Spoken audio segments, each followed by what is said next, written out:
من شرور أنفسنا ومن سيئات أعمالنا من يهده الله فلا مضل له ومن يضلله فلا هادي له وأشهد أن لا إله إلا الله وحده لا شريك له وأشهد أن محمدا عبده ورسوله أما بعد فإن خير الحديث كتاب الله وخير الهدي هدي محمد صلى الله تعالى عليه وسلم وشر الأمور محدثاتها وكل محدثة بدعة وكل بدعة ضلالة وكل ضلالة في النار.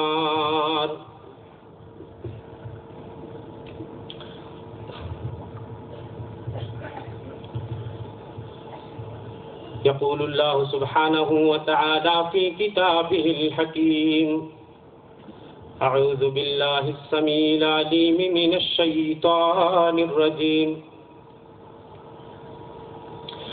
إن الشيطان لكم عدو فاتخذوه عدوا إنما يدعو حزبه ليكونوا من أصحاب السعير.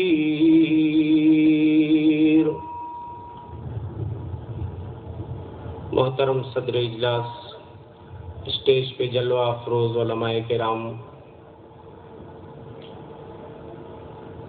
سامعین کرام، خواتین ملت، عزیز بچوں، موضوع ہے شیطانی ہتھ کنڈے. عام طور پہ جس موضوع پہ میری تقریر ہوتی ہے میں اس پہ کوئی نہ کوئی نظم ضرور لکھتا ہوں اور اس کے کچھ بند میں حاضرین کی خدمت میں پیش کرتا ہوں. شیطانوں کے حوالے سے میں نے ایک نظم لکھی ہے. میں 2-4 مصرے پڑھ کے ڈائریکٹ اپنی بات پہ آ جاتا ہوں.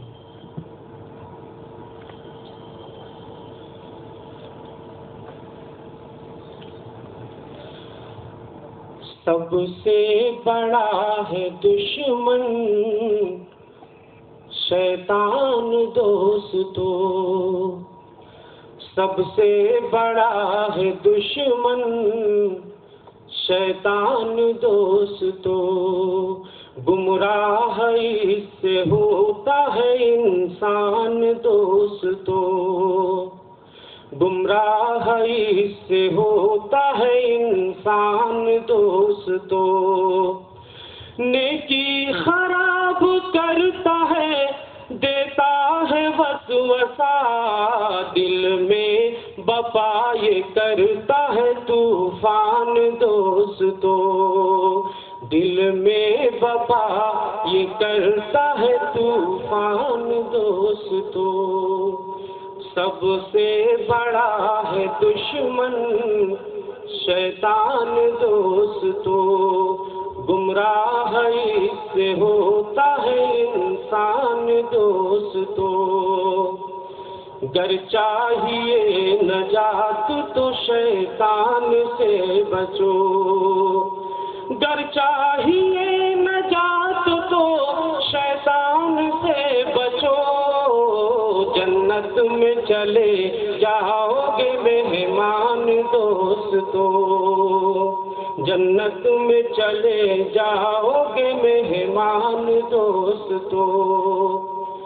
اور ذکر خدا سے ہوتا ہے شیطان ذلیل و خوار، ذکر خدا سے ہوتا ہے شیطان ذلیل و خوار. اللہ کا یہ فضل ہے احسان دوستو، اللہ کا یہ فضل ہے احسان دوستو. سب سے بڑا ہے دشمن شیطان دوستو. حضرات، ہم انسانوں سے شیطانوں کی دشمنی کی تاریخ بہت قدیم ہے۔ شیطانوں کی دشمنی کی ہسٹری ہم انسانوں کے ساتھ اتنی قدیم ہے، اتنی پرانی ہے کہ جتنی پرانی تاریخ انسانیت کی ہے اتنی پرانی تاریخ شیطانوں کی دشمنی کی ہے۔ جب سے اللہ نے حضرت آدم کو پیدا فرمایا اسی وقت سے شیطان کی دشمنی ہم انسانوں کے ساتھ شروع ہو گئی۔ ابھی اللہ نے حضرت آدم کا صرف پتلا بنایا، زندگی کی روح نہیں پھونکی گئی، شیطان کے پیٹ میں درد چالو ہو گیا، پریشان ہو گیا۔ اللہ تیری مرضی اور منشا کیا ہے؟ تو بنانا کیا چاہتا ہے اس مٹی کے پتلے سے؟ اور اللہ نے جب حضرت آدم کے اندر زندگی کی روح پھونکی، حضرت آدم کی آنکھیں کھلی، اتنا زبردست اعزاز اور تکریم کہ اللہ نے فرشتوں کو حضرت آدم کے سامنے سجدہ ریز ہونے کا حکم دے دیا۔ فرشتے جو اتنی عظیم مخلوق ہے، اتنی طاقتور مخلوق،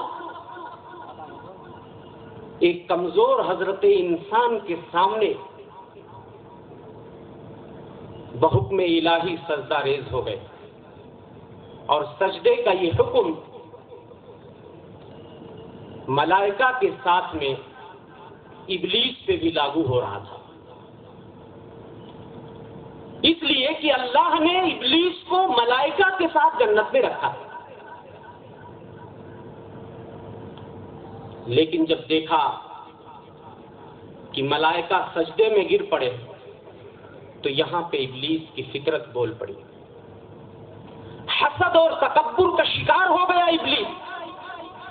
کہنے لگا اللہ تعالیٰ میری تخلیق تو آگ کے انگاروں سے ہوئی ہے اور آدم کی تخلیق کھنکھناتی ہوئی مٹی سے ہوئی ہے، میں آدم کو سجدہ کیسے کر سکتا ہوں؟ حکم ربانی سے اعراض کیا ابلیس نے، راگئے درگاہ ہو گیا، اللہ کی رحمت سے دور ہو گیا۔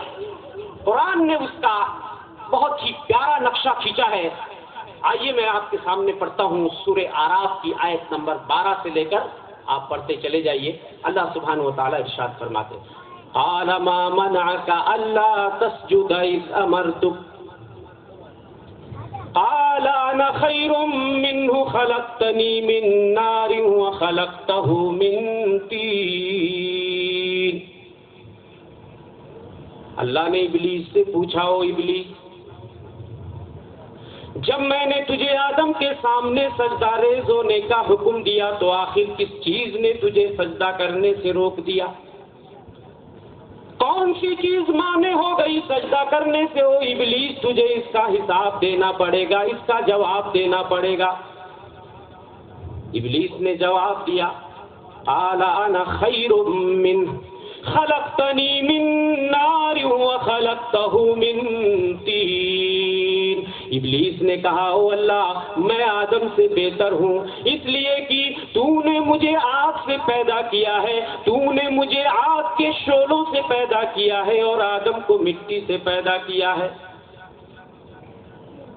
اللہ کے سامنے اس قدر اکڑ فو کا مظاہرہ کرنا، جو رب العالمین ابلیس کا بھی خالق و مالک ہے، اللہ کو ابلیس کا یہ جواب پسند نہ آیا اور اسے اپنی رحمت سے دور کر دیا۔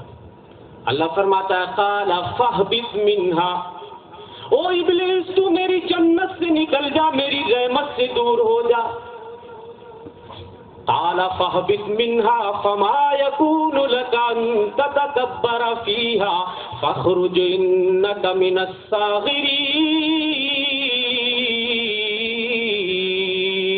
او ابلیس تو ذلیل و رسوا ہو کے میری جنت سے نکل جا، تجھے میری جنت میں اترانے کی کوئی گنجائش نہیں ہے، تجھے میری جنت میں تکبر اور غرور کرنے کی اجازت نہیں ہے، نکل جا، تو ذلیلوں میں سے ہے۔